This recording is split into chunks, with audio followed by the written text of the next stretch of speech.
This Torah class is brought to you by TorahAnytime.com. Bruchim Habayim, welcome everyone to a special edition of All Parsha, the Ben La'ashri, on Parshas Nitzavim, the Tzaddik of Ranana, on Parshas Nitzavim. We've mentioned that the Tzaddik Ranana offers a haftacha, promise he will pray for anybody who learns his Divrei Torah and says over these Divrei Torah in his name. So I want to share with you 7 offerings of the Ben La'ashri on Parshas Nitzavim. This will be our last All Parsha Shir of Tafshin Pei Aleph, and Bez Hashem look forward to joining you again in Tafshin Pei Beis. Atem Nitzavim Hayoim Kulchem. The Zohar HaKadosh says that whenever it says the word Hayoim, Stam, unspecified, Hayoim refers to the Yom Tif of Rosh Hashanah. For example, in the beginning of Sefer Iyov, Vayihi Hayoim Vayavoyu B'nei Ha'Elohim L'Hisyatzev L'Fnei Hashem. The Malachim came to stand before God.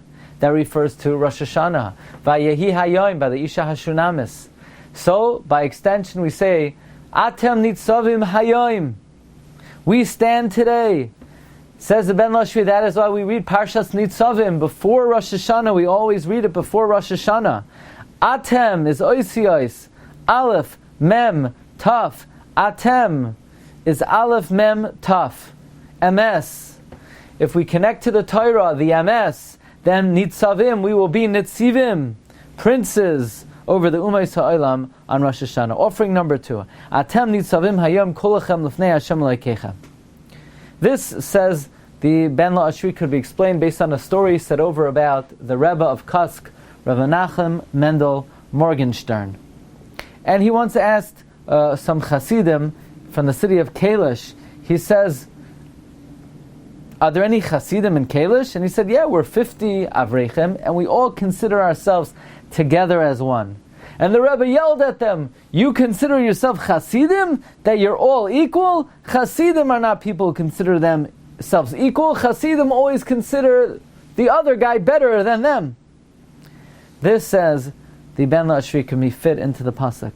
Atem Nitzavim Hayoim Kolchem. When is everyone equal? L'fnei Hashem Elokeichem. That's only when you're standing before God. But when you're together, Rashechem Shiftechem, you should say, he's a leader, he's greater, he's a lamdin, this one's greater than me. In this respect, we're only Kolchem in vis-a-vis the Ribbon Shalom. But when we stand together, we should view our friend as greater than ourselves.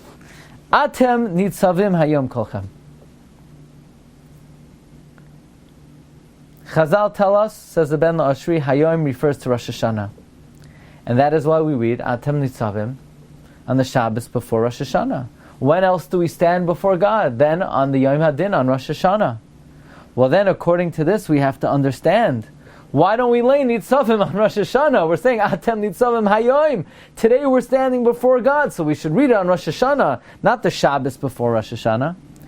So he says we could explain based on that which is written in Sfarim HaKadoshim, that when Yom Tov comes out during the week, the light of that Yom Tov begins to shine from the Shabbos before. Says the Ben Lashri, why is that? Why does God start the Kedusha of the Yom Tov, the Shabbos before? He says very simply, because all the Yomim Tovim are Yemei Din. These are days of judgment. On Pesach we're judged on grain.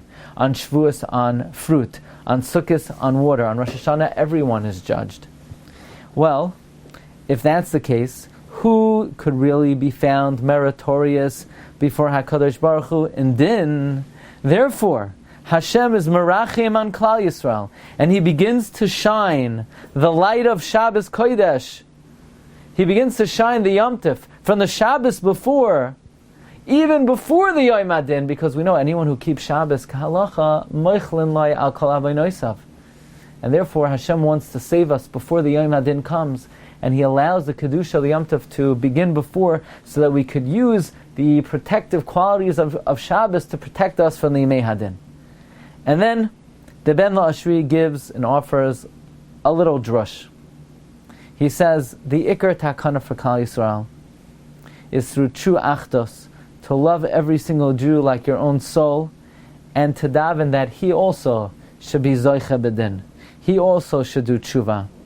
He says, even those who don't come to the shul the whole year, but at least they come on Rosh Hashanah, on Yom Kippur, and they do tshuva, And one should try to see to it that all of one's friends and neighbors and acquaintances at least come to shul during these 3 days of the year. This could be fit into the pasuk, ach im yoim, but if a day, o yoimayim, or 2 days, yamoid, they stand, lo yukam, they will not be punished, ki kasbayu.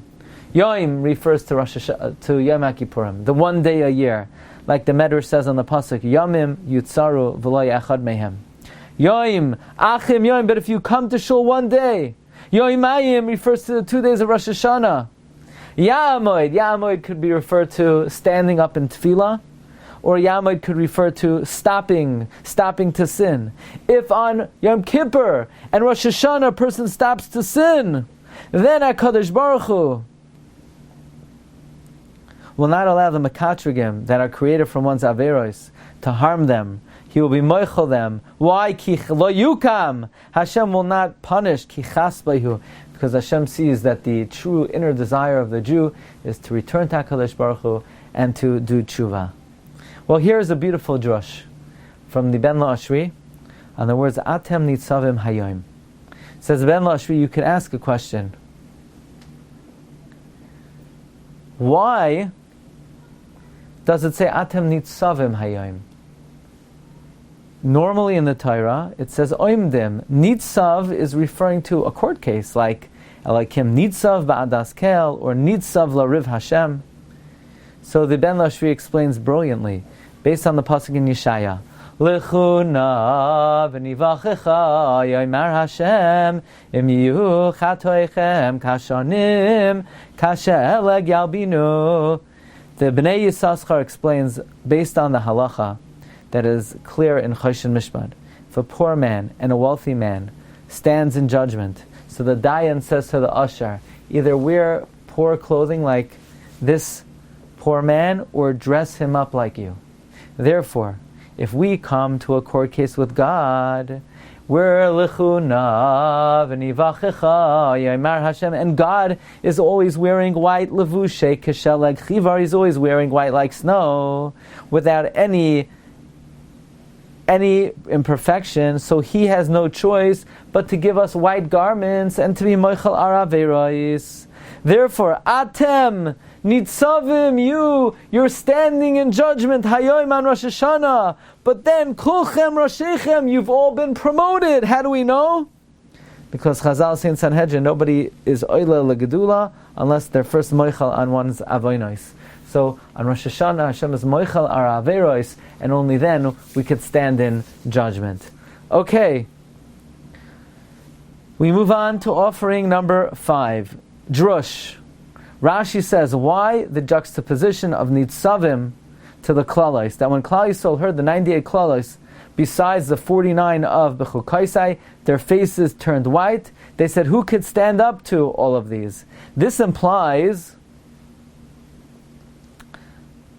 that Klal Yisrael were very fearful of the 98 Klalos, but if it would be less than that, they would not have been scared.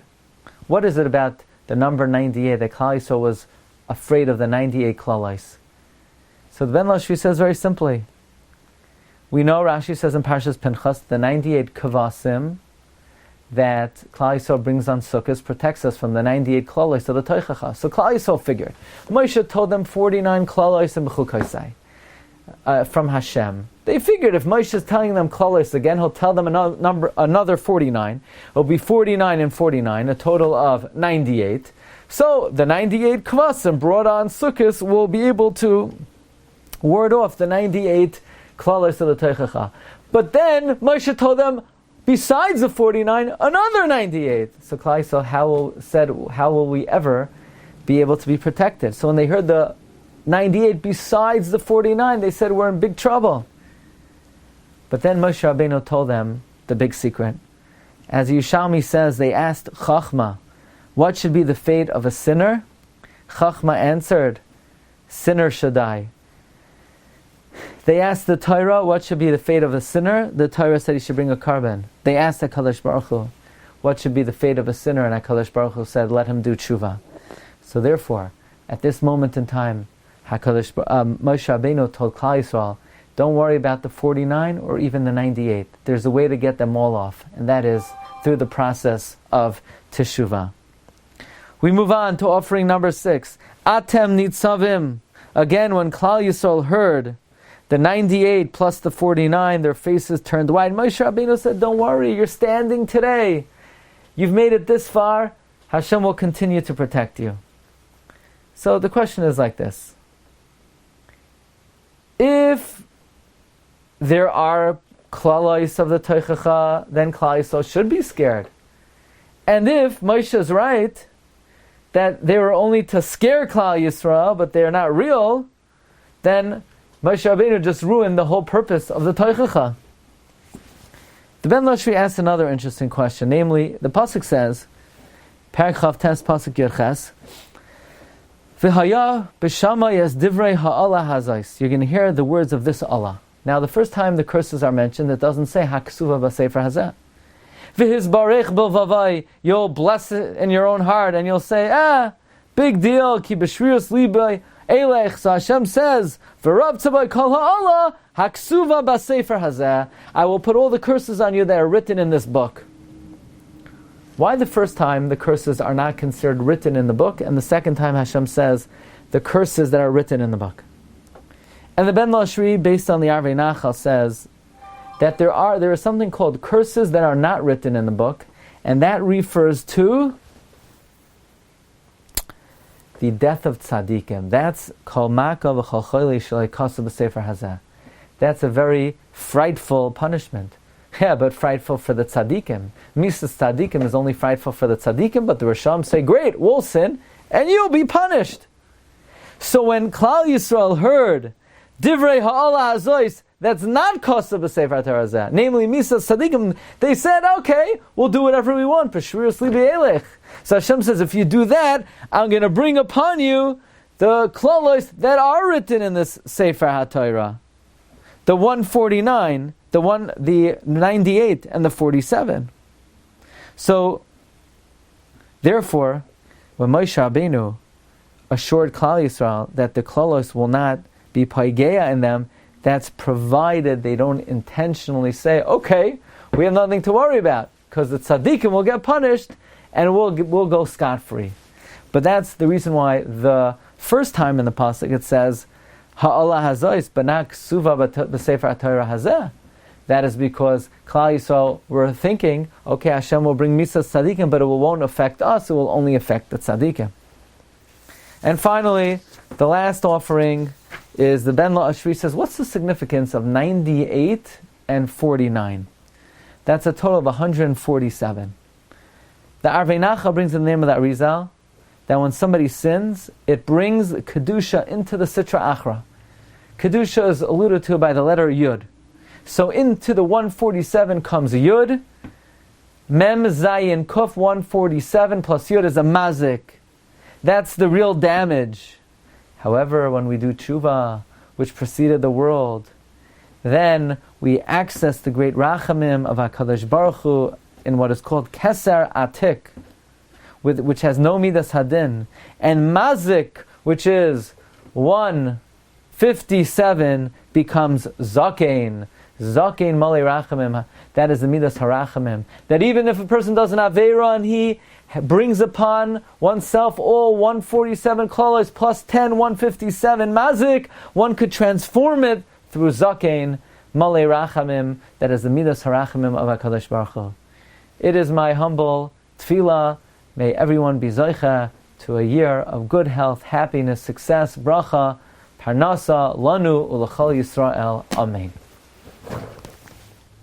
You've just experienced another Torah class brought to you by TorahAnytime.com.